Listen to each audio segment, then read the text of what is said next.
I'm going to keep this one kind of short. First and foremost, like ODFW, how do you follow that, right? I mean, I got to keep it quick. A lot of guys came up with really good info. It's short and sweet. We are in the absolute heyday of carp fishing in the world, basically, especially in the Pacific Northwest. So it's never going to get better than it is right now, meaning no one's doing it, right? You look at like a trout event or whatever, people do that. Or steelheading, and there's just a million people out there, and everybody's on the river, and all you're doing is thinking, man, the run's this, that, or oh, it's super crowded, or whatever. There's literally nobody out there. I maybe see 3 people walking into spots on the Columbia my whole season. Yeah, that makes me mad, real mad, and whatever. I try to get just far enough away to where they can see me catching all the fish, and then they get frustrated and they leave. And I'm just like, this is good. This is what I'm here for. Spiteful, as these guys know.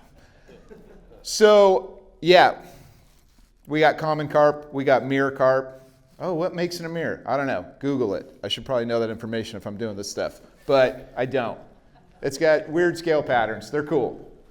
I'm just going to skip through this here. Yeah, we got the commons, we got mirrors. That's what a mirror looks like. All of them look different. I've never caught the same mirror twice. Stuff we don't talk about, the Willamette Basin, that's not the Columbia. That's literally right in Portland. And if that doesn't look like carpy water, you haven't done enough, because, spoiler alert, it is. And then we got, the Columbia, right? So I take it for granted. I was like, oh yeah, this big old dumb river that's super pretty and it's just like, breathtaking, and people put it on posters and stuff. Yeah, it's our backyard. And just going through that, more Columbia. Oh, actually, that's the Willamette. I take it back. Again, you're right in the middle of, a huge city. Somebody asked earlier, I think it was, whatever. It was one of the 2 people before me. And, they're like, hey, how many people have carp fish? It's like, oh, a couple people here. How many want to carp fish? There's a lot more. That's like living in Idaho on the Henry's Fork. And you're like, hey, does anybody want to trout fish? And they're just like, yeah, is it good anywhere? You're like, yeah, right here. It's the best ever right here. And they're just like, cool, like, I should do that. And they never do. They're just like, I'm going to go snowmobiling. Yeah, it doesn't get any better than here. This is the best. You're in the best fishery in the world right here. And there's a ton of it. All the way from, and I'm learning stuff new, every year. I try to, at least. Me and my buddy Jeff always kind of half joke. It's like, as a guide, I try to get better every year. I have a blown up photo in my basement of when I fell off my polling platform in a lake, fun fishing with my buddies. So I'm sitting there just sopping wet, and I just have a little sketch above it that just says, you ain't. Just to remind you that, like, hey, you gotta do better. And trying new fisheries, scouting. We scout so much for smallies right now. That's the last 2 years the shop's been crazy for them, and we can get way into the weeds on that. Same thing with the carp. If you want to make a ton of money, become a fishing guide, because there's no overhead. And it's just day after day of just tons of fish, and it's the best thing ever. I'm just kidding. It's the worst, but I love it. So you just got to get to walking and find your spots. Couple just flies. They'll kind of eat anything. I hate to say that. If they aren't eating it, they didn't see it. And I love arguing with my clients, right? They cast it. I'm like, hit him again. They're like, oh, he hasn't seen it yet. I'm like, hasn't seen it yet? He's never going to see it. She's not seeing it. I can see it, and I can see that they're not seeing it. So hit him again. And they're just to the side. I'm just like, holy, is the kids in here anymore? I'm trying not to cuss, but it's not going to go well. So I'm like, holy man, just hit him again. And they don't do it. So I'm specifically talking about the area that I guide in, and I'll tell you the exact GPS coordinates after this. Again, just kidding. flies in all sizes, right? Small stuff. None of this stuff I fish. I fish big stuff. Like this little guy on a size 8, bent it out the first year. Doesn't work. This hybrid doesn't work. Bent it out. Sorry, John Montana. But it's just where I'm fishing, they hit current and they're gone. I mean, you're back way into the backing. I've had to chase fish in my boat before. Kind of fun, kind of not. You're weaving in and out of salmon guys or whatever, and what are you guys doing? They'll eat berries. This is my buddy Schultze. I went out and fished with him in Ypsilanti. We were throwing dry flies in a heavy rainstorm, and these fish are crawling out of their skin. I mean, I threw one on a seam. It got pulled out, and this thing had its face out of the water doing Mach 20 downriver to try to get this berry. I mean, they're predators.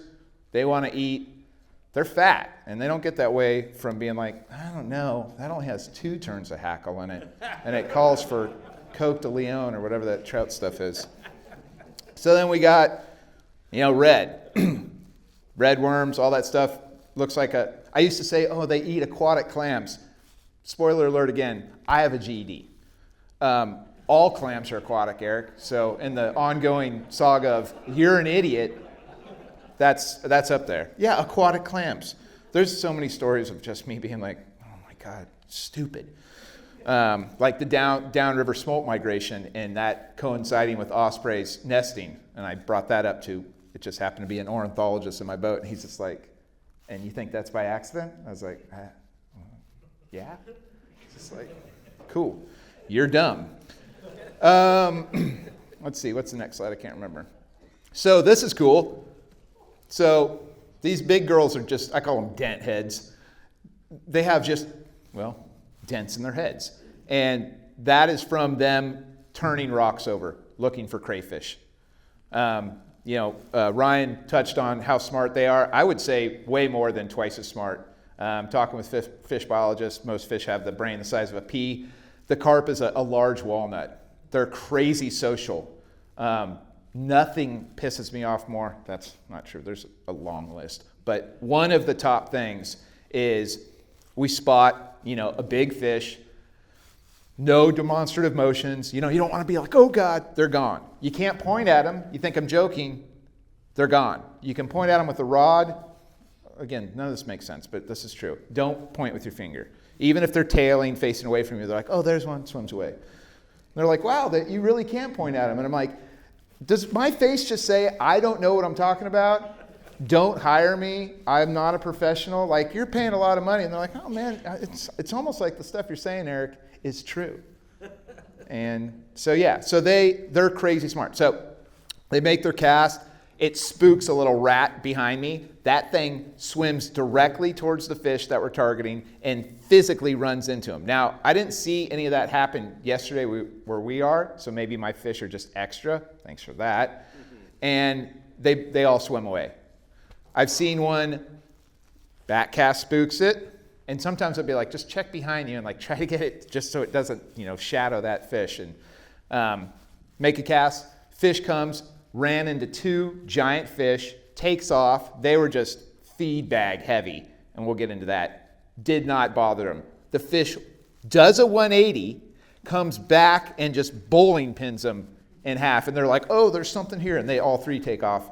And my guy's like, what was that? I was like, yeah, welcome to, the Stephen Hawking of fish. Like, you're not going to get one over on them.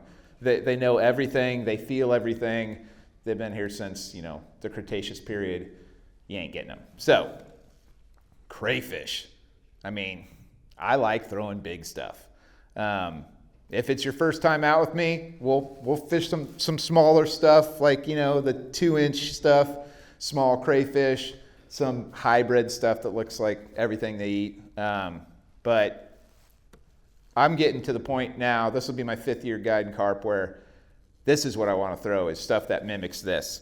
We're not going to catch a bunch, but the eats are like, they crush it. I mean, they want that crawfish bad. And so I've started to target more areas where kind of that's what they're looking for. This is like my first year. Long hair, don't care. Cool shirt, though. God, I'm glad I threw that one away. That's like average size. They're like 10 pounds, whatever. If you're fishing in mud, it sucks if you're wading because you're going to create a mess. But if that's what it is, that's what it is. They're mainly eating nymphs in there. So they will key in on certain stuff if they're being picky, which they're not really right now because, again, no one's fishing for them. But that's kind of what they're looking for. And I think different fish have a different palate. They're like, man, I love damselflies. Or some areas that I guide, we have hexagenias, and they're like, just chomping. Damselfly, nymphs, all that stuff. They eat a lot of those as juveniles. They live in weed beds, and they eat those. If you're fishing in a hard-packed sand bottom, where it's usually crystal clear and it doesn't dirty up, that stuff's awesome. The fish tail forever. Like, not all of them, but a lot of them. So I'll be up on the tower. There's a fish like 70 feet away, just face down, up. It's like, here we go. I used to tell my guys, like, okay, we got to fish at 11 o'clock, like 50 feet. They just start casting. I'm like, we covered this early this morning. Don't cast, I tell you to, because you're never going to be able to do what you need to do to catch that fish. So I'll take my time, pull over, kind of, if there's wind, like get the boat in the right position. The boat's kind of doing a bunch of stuff, and then you get them set up for the, perfect over their strong shoulder shot, max 20 feet. The thing's just been eaten the whole time. And the reason for that is it's a hard pack bottom. It smells or tastes aquatic clam, and it's just digging to get in there, just excavating. And so you just have all the time in the world. And I've never seen fish tail as long as the kind of 25-mile area that I guide. The other thing too is they're so keyed in that it's pretty hard to spook them if they don't spook on the first cast. Dad, I had him out. I see this like high teens fish tailing. I get over there, not great vision. He's very old. I'm like, Dad, 11 o'clock, 10 feet. Seeing anything? Any feedback here? He's like, no. I'm like, do you see anything? I've got a couple clients like this too, love them to death. Hopefully somebody will take me fishing when I'm old. He's like, I don't know. And I'm like, okay.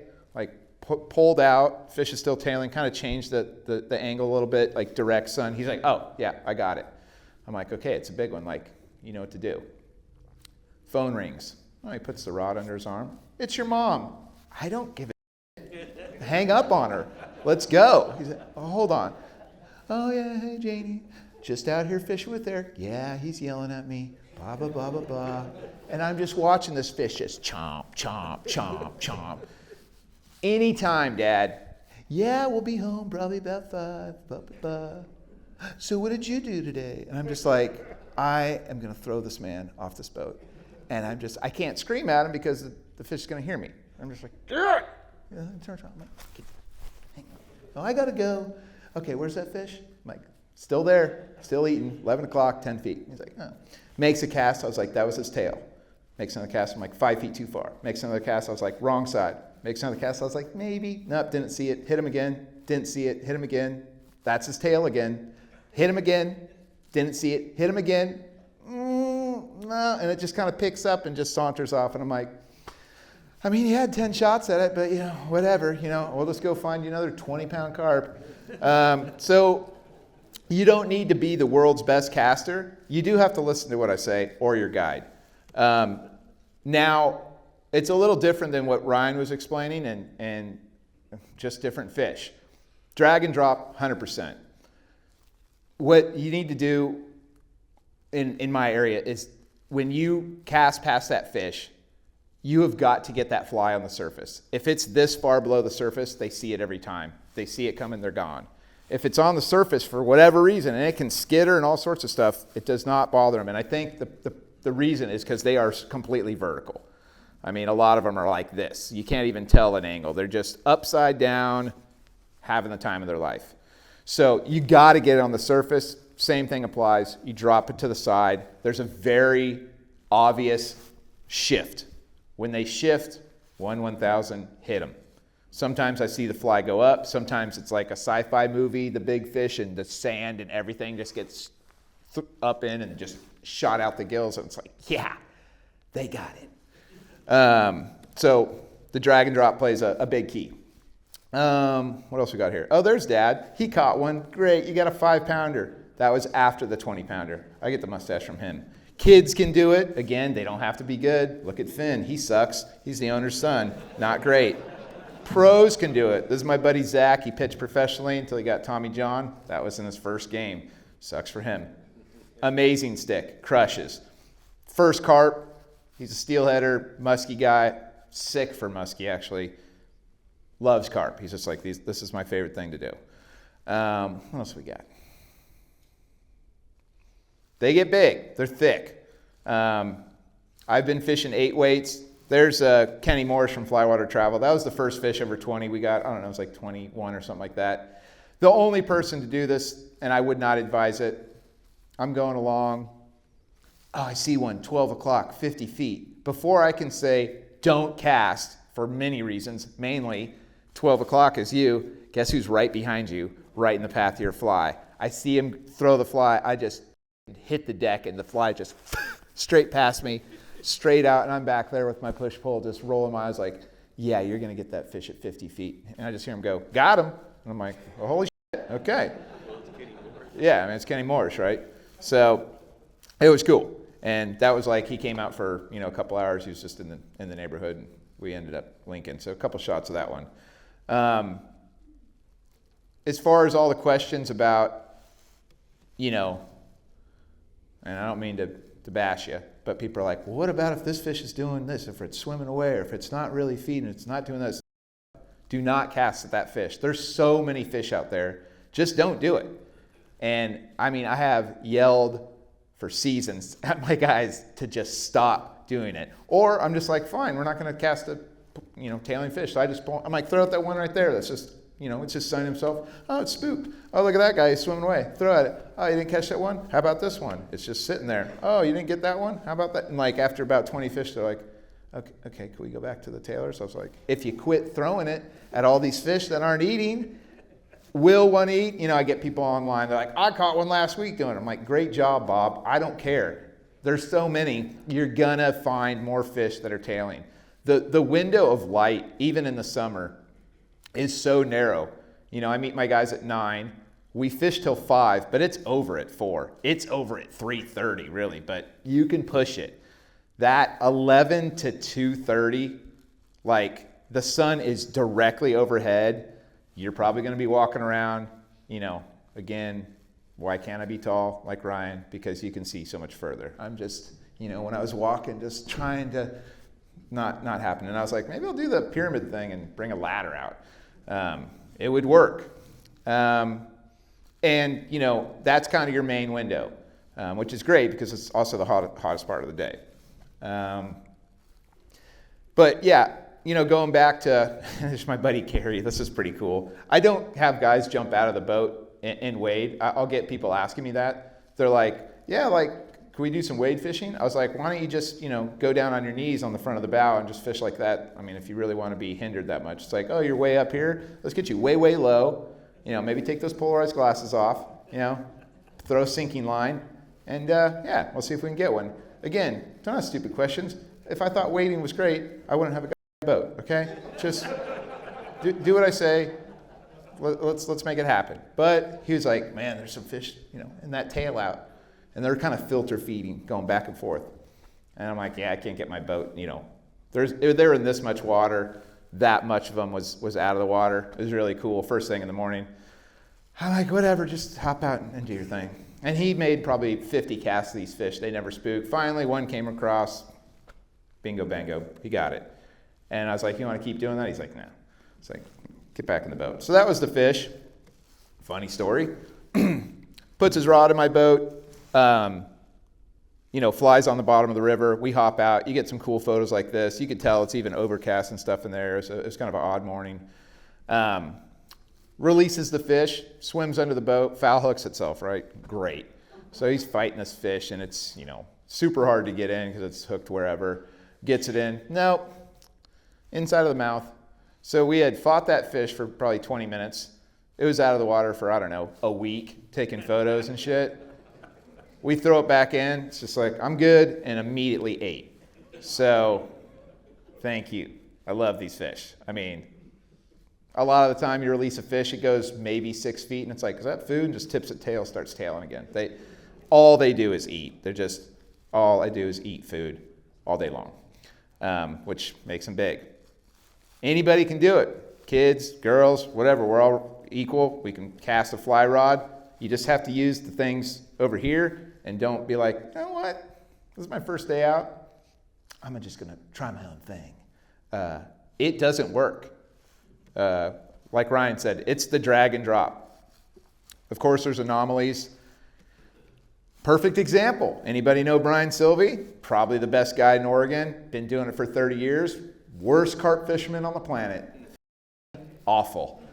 All he does is throw it perfectly right to their face 100% of the time. I'm like, it's not a dry fly. It's not a trout. You got to throw it past them. Or even line them. Throw it right over their back and drag and drop. He's like, I just can't do it. I've bonefished too much. I've trout. I just can't get myself to do it. I'm like, well, see, you can't catch one of these then. So he's Mr. Cool and Collected. Never seen somebody so frustrated. I mean, spooking fish and double hauling a fly at Mach 50 at their tail because he's so mad he can't catch one. And I'm dying. I mean, and I'm really leaning into it. A lot of nice cast, sir. That was his tail. You're a pro. I got you on film. That type of shit. And then to make matters worse, this is the only fish he caught. It was like 3:30, end of day. There's one specific spot. It's now called Sylvie's Beach. Big fish just set up there. Not that many of them. I look over, I'm like, there's like a 25-pound mirror carp sitting there. He's like, that one I see. I'm like, okay, that's a good start with your old ass eyes. So don't throw it on his south mouth. Throw it to the one that eats. And he's like, I got it. Hits it in the head. Swims away. We talked a story the other night. One long sigh is what I'm allowed. Just got down off the pulling platform, got back up. And he's like, yeah, I screwed the pooch. I was like, well, give it a second. Some of the really big ones in unpressured areas, if they like where they're at, they're going to wheel back. Here she comes. I was like, let's try this again. I was like, anywhere but directly on its head. 30 feet past it, we can work with that. In front of it, not great, but okay, just not here. He throws it. It's like where the bag is. I was like, that wasn't great. She sees it as it's falling, rushes it, eats it, sets up. Again, hey, bring an 8-weight. I got this 6-weight that I really like. You're not going to have it after tomorrow. It's going to be a 6-piece. Don't do that, Brian. It's more of a 7-weight. Still too light. It's pretty fast. Again, you're a guide. I'm a guide. Why aren't you listening? You're being the exact problem child here. Shows up with the 6-weight. It didn't go well. That fish bent that thing. I thought it was going to blow up, and it was gone. I mean, they'll take you to the backing, but they're not like a bonefish. This thing, I don't know, extra mad. Maybe it had a bone to pick because he drilled him in between the eyes previous cast. Gone. I'm sitting there. I'm like, I can't really stop that fish, huh? And he's like, dude, I'm running out of line. I was like, well, if you had a reel bigger than like a 4+, you'd probably have more than, 50 yards of backing on there. Again, remember what we talked about yesterday. And he's like, man, she's going to spool me. I was like, I want her to, but I also want to see that fish. But I'm caught in between a dilemma of like, I told you so, but also, God, I really want to see that's like a big fish. So I'm like, so I get off the pulling platform, start the big motor, we're chasing it, and you just see, the backing just getting smaller, and I'm going pretty quick. I mean, I'm not on plane, but it's not trolling motor speed. We're out there, we're just all over the place. She's going around islands, all stuff. Long story long, we got her in. She barely fit in the net. This is as high as he could hold her. I was like, Brian, pick that fish up. He's like, I can't. I was like, meaning what? He's like, all the weight's in the head. I was like, yeah. I'm like, but, use the muscle. You row. He's like, this is as high as I can get her. That's the end of that story. That might be it. Is that all the slides? Okay, yeah, and, it's cool out there. Like, It's crystal clear, like I said. It only gets dirty when they're up close. Again, another mirror carp, super pretty. People are like, how many shots are you going to get throughout the day? That was in Michigan. A typical day, if we have sun, 30 to, 200. So rainstorm, that's where they're eating dry flies. They just like to eat. You'll see probably 500 in a day. And that's a lot because it's such a short day. And like I said, the flats where I fished that, thank God, 99% of them are only accessible by boat. They don't see pressure because people don't walk in. And I've never seen fish tail that hard before. I mean, I've been to Louisiana a bunch of times. My best friend lives down there. I don't know, I've seen 6 redfish tailing. They're usually slowly cruising banks and crashing bait. Everybody thinks they're going to be up in the air. That's like South Carolina flood tide shit, or maybe Texas, but those fish are tiny. The big ones, they're on the outside and stuff. But these fish are just up, and maybe I'll get video of it this summer because people don't believe me. They're like, all the ones I see, they like tail and move on. I'm like, again, why would I lie? They're like, oh, well, to get business. I'm like, you can't get in. It's sold out. This shit sells out a year in advance. After my first year, it sold out a year in advance. It's been the same people for the last 4 years. I was telling somebody outside, they're like, oh yeah, like, I guess we'll try the carp thing out. Like, I'll bring my buddy, split the cost, kind of hang out. Then next year, buddy doesn't show up. I'm like, what happened to Fred? He's like, F him. He's like, I'm taking all the shots. I cut him loose. I was like, you ditched him? They're like, yeah. I'm like, you guys are like best friends. He's like, yeah, he understands. He's like, but if you got another day or something or single, like, would you pair him up? I'm like, there's no room at the inn, And, nothing is more enjoyable to me than, which is, I like this meme, right, is the hardcore trout guys, which is like my dad, rolling their eyes at me for the first 2 years, like mud marlins, whatever they're calling them,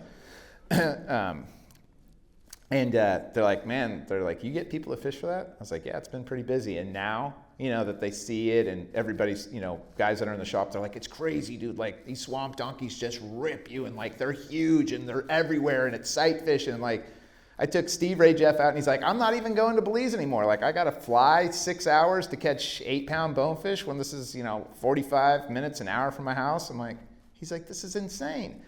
And they're like, all right, I'll try it out. And you're like, no. You're done. It's over. There's no spots. You can't get in. They're like, well, I'll go with another guy. It's like, guess what? I'm the only one. If you want a carp, you got to go through me now. So at 44, I probably shouldn't be like that, but whatever. I'm 44 going on 14. I can do whatever I want. I'm a grown man. Anyways, I guess we're going to do like a Q&A now. If you guys got questions, get these guys up here. But yeah, thanks for having me out.